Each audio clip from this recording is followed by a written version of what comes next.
Hello everyone. Last lecture में हमने first 5 year plan देखा था, सेकंड 5 ईयर प्लान देखा था और थर्ड 5 ईयर प्लान देखा था। आज हम 3 एनुअल प्लान्स देखेंगे और प्लान हॉलिडे देखेंगे। प्लान हॉलिडे को प्लान हॉलिडे क्यों कहा जाता है, क्या फोकस था, क्यों इम्पोर्टेंट था, फोर्थ 5 ईयर प्लान में किस तरह से इंडिया ने टारगेट किया ताकि उसे अपनी चीज़ें अचीव हो सकें, क्या रीज़न था इंडो चाइना वॉर के बाद इस तरह की दिक्कतें हमें देखने को मिली। तो ये सारी चीज़ें बहुत इम्पोर्टेंट है। जैसा कि लास्ट लेक्चर में मैंने आपसे डिस्कस किया था, मैंने आपको अच्छे से बताया था कि फर्स्ट 5 ईयर प्लान को हेरॉड डोमर मॉडल क्यों कहा जाता है, सेकंड 5 ईयर प्लान में क्यों अचीव नहीं हो पाई टारगेटेड ग्रोथ रेट और पीसी महालनोबिस का क्या रोल था, और थर्ड 5 ईयर प्लान को गाडगिल योजना के नाम से क्यों जाना जाता है। तो पहले हम देख लेते हैं 3 एनुअल प्लान्स। 3 एनुअल प्लान्स जो है बहुत इंपॉर्टेंट टॉपिक है। क्या रीज़न ये इम्पोर्टेंट क्यों है? सबसे पहला इम्पोर्टेंट ये इसलिए है, क्या रीज़न हुआ कि 5 ईयर प्लान्स आए उसके बाद अचानक एनुअल प्लान्स लाना पड़ा। तो पहली इम्पोर्टेंट चीज़, इसको एनुअल प्लान्स को क्या कहा गया? प्लान हॉलिडे कहा गया। और ये कब से कब तक चला? 1966 से 69 तक चला। अभी इलोबरेटली डिस्कस करेंगे ताकि कोई भी कंफ्यूजन ना रहे। अच्छे से पढ़िए, जो चीज़ पढ़िए, भागम भाग में कुछ मत पढ़िए। आपकी आपसे हमारी रिक्वेस्ट है, हमारे चैनल को सब्सक्राइब, लाइक और शेयर ज़रूर करें। तो इसको 3 एनुअल प्लान्स को हमने प्लान हॉलिडे कहा और फोकस रहा सेल्फ रिलायंस पर कि किस तरह से सेल्फ रिलायंटली इंडिया वर्क कर सकती है। और जो अमेरिका से मदद की ज़रूरत थी, पीएल 480 जो उन्होंने राशन या फिर गेहूं दिया था जिसकी क्वालिटी बहुत ज़्यादा डाउन थी, तो इसलिए ये प्लान हॉलिडे क्यों लाना पड़ा, ये एक एक चीज़ हम यहाँ पर खाली पेज पर देख लेते हैं। देखो, पहली चीज़ ये है कि बैकग्राउंड क्या है। पहले हमने देखा कि बैकग्राउंड में हम ऑलरेडी देख चुके हैं कि किस तरह से 3 5 ईयर प्लान आए। 19 थर्ड 5 ईयर प्लान आया 1961 से लेकर 66 तक, और 1961 से लेकर 66 तक ये प्लान आया। इसमें हमने इंडो चाइना वॉर देखी, जिसे सीनो इंडियन वॉर भी कहा जाता है 1962 में। इंडो पाक वॉर देखी 1965 में, और सीवियर ड्रॉट आई 1965 से लेकर 66 तक। तो ये चीज़ें इंपॉर्टेंट है, मतलब किस तरह से बैकग्राउंड किसी 5 ईयर प्लान का, एनुअल प्लान का, प्लान हॉलिडे का डेवलप हो रहा है। तो इसकी वजह से क्या हुआ, गवर्नमेंट ने 5 ईयर प्लान्स को अबेंडन किया और नया आइडिया आया जो फोर्थ 5 ईयर प्लान ना आकर यहाँ पर प्लान हॉलिडे 3 एनुअल प्लान आया। 3 एनुअल प्लान कब से कब तक आए? 1966 से लेकर 67, 1967 से लेकर 68 और 1968 से लेकर 69। तो 69 तक ये 3 एनुअल प्लान आए। अगर आप इसके की फीचर देखोगे, देखो कोई भी चीज है अगर आपको याद करना है तो उसका बैकग्राउंड जरूर जानिए, और क्या है, क्यों है, ये रीजन बहुत इंपॉर्टेंट है आपको जानने के लिए। तो इंपॉर्टेंट चीज क्या है कि की फीचर क्या है? मेन फोकस इस पर सेल्फ रिलायंस पर था। क्यों था सेल्फ रिलायंस पर? क्या हुआ था, फूड शॉर्टेज की वजह से जो फूड क्राइसिस इंडिया में डेवलप हुआ था। सेकेंड 5 ईयर प्लान में देखा आपने किस तरह से इंडिया इंडस्ट्रियलाइजेशन पर बल दिया, और थर्ड 5 ईयर प्लान में आपने देखा कि सीनो इंडियन वॉर हुई, पाकिस्तान से वॉर हुई, तो उससे फूड क्राइसिस डेवलप हुआ। तो यूएसए क्या था, ऑलरेडी पाकिस्तान की तरफ टिल्टेड था। तो यूएसए ने हमें बहुत ही डिग्रेडेड पीएल 480 गेहूं प्रोवाइड किए, जो बहुत ही ज्यादा रिस्की थे और जो जानवरों को खिलाए जाते थे, मगर इंडिया में उसको ह्यूमन के लिए किया गया। तो इसके बाद क्या किया, इंडिया ने मोर फोकस किया सेल्फ रिलायंस पर और प्रोडक्टिविटी पर ध्यान दिया और इंडस्ट्रियलाइजेशन पर लॉन्ग टर्म पे ध्यान दिया। तो ये इंपॉर्टेंट चीज है कि किस तरह से 3 एनुअल प्लान में गवर्नमेंट ने किस चीज पर ध्यान दिया। इक्वल प्रायोरिटी दी मैंने, जैसे आपको बताया कि एग्रीकल्चर, और आपको देखने को मिलेगा एग्रीकल्चर और इंडस्ट्री को इक्वल क्या है, प्रायोरिटी दी गई कि जो नेसेसरी जो चीजें शॉर्टेज हैं उसको डेवलप किया जाए, फूड में जो कमी है उसको डेवलप किया जाए। इसी की वजह हुई कि 1966 और 67 में क्या आया, ग्रीन रिवॉल्यूशन आया। ये बहुत इंपॉर्टेंट है कि ग्रीन रिवॉल्यूशन कब आया, क्या रीजन था। देखो, इसका रीजन मैंने आपको समझा दिया, किस तरह से फूड शॉर्टेज हो गई, उसकी वजह से कैसे कैसे क्राइसिस आए। तो हमने क्या है, ग्रीन रिवॉल्यूशन पर फोकस किया। इसमें क्या है, हाई यील्डिंग वैरायटी सीड्स का यूज किया गया और इसमें इंट्रोड्यूस किया गया मेनली पंजाब, हरियाणा और वेस्टर्न यूपी में। ये आपको याद होना चाहिए कि ग्रीन रिवॉल्यूशन मेनली कहाँ इंट्रोड्यूस की गई, पंजाब, हरियाणा और वेस्टर्न यूपी में। क्या रीजन था यहाँ पर ही इंट्रोड्यूस की गई? मेन इंपॉर्टेंट अगर रीजन देखोगे तो यहाँ जो है ये तराई रीजन था, रिवर्स की बहुतता थी और बहुत ज्यादा अच्छी एलुवियल सॉइल थी। तो यहाँ पर वीट को प्रोड्यूस करना, राइस को प्रोड्यूस करना बहुत ईजी था। ठीक है, तो यहाँ पर ये चीज देखने को मिलेगी। तो हमने यहाँ पर वीट के प्रोडक्शन को बढ़ाया और फर्स्ट फेज में ग्रीन रिवॉल्यूशन को इंट्रोड्यूस किया और PL48 के इंपोर्ट पर बैन लगाया। हमारी फॉरेन एक्सचेंज सिचुएशन भी इससे डेवलप हुई। तो सबसे इंपॉर्टेंट चीज आ जाता है यूपीएससी में, इसकी इंपॉर्टेंस क्या है। पहली इंपॉर्टेंस क्या है, जो डिपेंडेंसी थी अदर कंट्रियों पर उसको शिफ्ट किया गया इंडिया की तरफ और एग्रीकल्चरल ट्रांसफॉर्मेशन आपको देखने को मिलेगा। ये इंपॉर्टेंट है, आपको ये पता होना चाहिए। पॉलिटिकल इकोनॉमी के लिंकेज डेवलप हुए। तो यहाँ पर ओवरऑल एनुअल प्लान जो है 1966 से लेकर 1969 तक आपको देखने को मिलेगा। आप यहाँ पर एक बार देख लो ताकि कोई भी कंफ्यूजन ना रहे।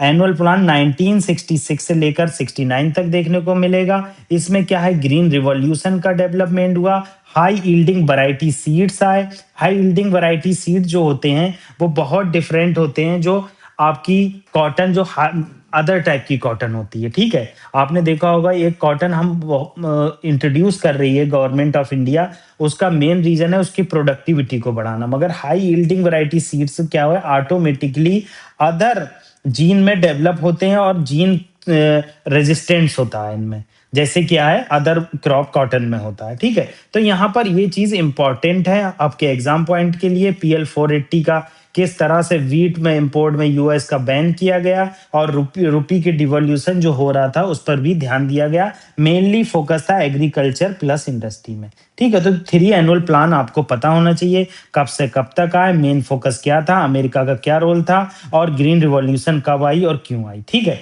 तो ये मैंने आपको यहाँ पर समझा दिया। अब 4th 5 ईयर प्लान की बात करते हैं। ये 1969 से लेकर 1974 तक रहा। अब फिर से गवर्नमेंट ऑफ इंडिया क्या है, 5 ईयर प्लान को इंट्रोड्यूस करने लगी। अब अगर कॉन्टेक्स्ट देखोगे इसका तो आपको कॉन्टेक्स्ट देखने को मिलेगा। इकोनॉमिक शॉक हम देख चुके 1962 में चाइना के वॉर के थ्रू, 1965 में पाकिस्तान की वॉर के थ्रू और फूड क्राइसिस आया और एनुअल प्लान डेवलप किया गया। इस एनुअल प्लान में बहुत सारी चीजों को रिज्यूम किया गया ताकि जो है इंडिया की डिपेंडेंसी खत्म हो सके और बैलेंस ऑफ पेमेंट क्राइसिस खत्म किया जा सके। अब क्या है सबसे इंपॉर्टेंट चीज, जो 4th 5 ईयर प्लान है, 4th 5 ईयर प्लान 1969 से 74 तक आया। अब इस 4th 5 ईयर प्लान की क्या खासियत आपको देखने को मिलेगी, इसमें ग्रोथ और स्टेबिलिटी पर ध्यान दिया गया। मैं छोटे सा आपको, जो बच्चों को छोटी चीज पसंद होती है, तो मैं ये भी आपको दिखा दूंगा कि ग्रोथ और स्टेबिलिटी पर ध्यान दिया गया, कितना टारगेटेड ग्रोथ थी और अचीव कितनी की गई और ये टारगेटेड ग्रोथ क्यों फेल हो गई, ये सब चीजें हम यहाँ पर देखेंगे। तो ग्रोथ और स्टेबिलिटी पे ध्यान दिया गया। ग्रोथ कैसे, इन्फ्लेशन नहीं होना चाहिए, इकोनॉमी स्टेबलाइज होना चाहिए, फूड प्राइसेस जो बहुत ज्यादा इन्फ्लेटेड हो गए चाइना की वार के थ्रू और इंडिया की वार के थ्रू, सॉरी पाकिस्तान की वार के थ्रू, उस फूड प्राइसेस को कम करना है। ठीक है, अब आगे क्या दिया गया, जो सेल्फ रिलायंस का हमने व्रत लिया था, सेल्फ रिलायंस की बात की थी, उसमें प्रोग्रेसिव अचीवमेंट आया। ग्रीन रिवॉल्यूशन के बाद वीट के प्रोडक्शन में बढ़ोतरी देखने को मिली और राइस के प्रोडक्शन में भी देखने को मिली। रिड्यूस इनइक्वालिटी हुई और 1971 में क्या हुआ, इंदिरा गांधी जी ने गरीबी हटाओ का नारा दिया। गरीबी हटाओ, ये गरीबी हटाओ का इंदिरा गांधी जी ने नारा दिया, स्लोगन दिया। इसमें इसके थ्रू क्या हुआ, बहुत सारी स्कीम डेवलप हुई, जैसे स्मॉल फार्मर डेवलपमेंट एजेंसी, ये एक प्रोग्राम डेवलप हुआ। Drought prone area programme development हुआ ताकि चीजें अचीव की जाए। अब टारगेट क्या था, टारगेट अगर आप देखोगे तो टारगेटेड ग्रोथ रेट अगर आप देखोगे तो रखी थी 5.7%, मगर हमने अचीव कितनी की, 3.3%। अब इसके पीछे रीजन वही है, 1971 में क्या हुआ, बांग्लादेश पाकिस्तान से अलग हो गया। ड्रॉट आई 1972 से 73 में, आपको ड्रॉट देखने को मिलेगी। और ऑयल क्राइसिस जो वर्ल्ड में आया 1973 में, जिसके बाद अमेरिका ने एक संस्था की स्थापना की। उस संस्था का नाम आपको बताना है क्या था, कि 1973 में क्या हुआ, अमेरिका को ऑयल क्राइसिस झेलना पड़ा। उसके बाद वेस्टर्न कंट्री ने एक इंस्टीट्यूशन की स्थापना की। उस इंस्टीट्यूशन का नाम आपको कमेंट बॉक्स में बताना। तो मेजर डेवलपमेंट क्या हुआ, ग्रीन रिवॉल्यूशन डिपेंड हो गया बहुत ज्यादा। बैंक का नेशनलाइजेशन देखने को मिला ताकि क्रेडिट जो है एग्रीकल्चर और स्मॉल इंडस्ट्री को देख दिया जा सके। नेशनलाइजेशन ऑफ बैंक अगर आप देखोगे तो ये 1969 में हुआ।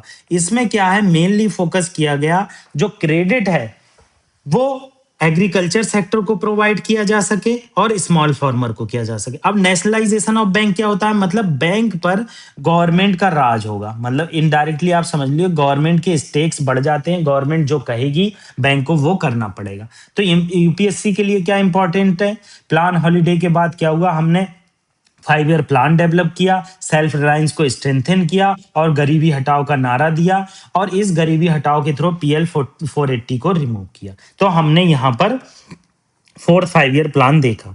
4th 5 ईयर प्लान कब से कब तक रहा, 1969 से 74 तक, और इस पर ग्रोथ और स्टेबिलिटी पर ध्यान दिया गया। टारगेटेड ग्रोथ इतनी थी, अचीव इतनी की हुई, और अचीव इतनी क्यों हुई ये भी मैंने बताया। मतलब एक एक चीज, जो भी चीज पढ़िए आप अच्छे से पढ़िए। अब ओवरव्यू ले लेते हैं 5th 5 ईयर प्लान का, फिर इसे इलॉबरेटली डिस्कस कर लेंगे। 5th 5 ईयर प्लान जो है 1974 से 79 तक रहा। फोकस इसमें पॉवर्टी एलिविएशन और सेल्फ रिलायंस पर था। टारगेटेड ग्रोथ 4.4 थी, मगर अचीव हमने बहुत ज्यादा की, 4.8। ये जिसमें टारगेटेड ग्रोथ रेट जो अचीव हमने ज्यादा की है वो आपको जरूर याद रखना है। और प्लान को टर्मिनेट 1978 में कर दिया गया। क्या रीजन था कि 1978 में टर्मिनेट किया गया, ये सब चीजें हम यहाँ पर इलोबरेटली देख लेते हैं।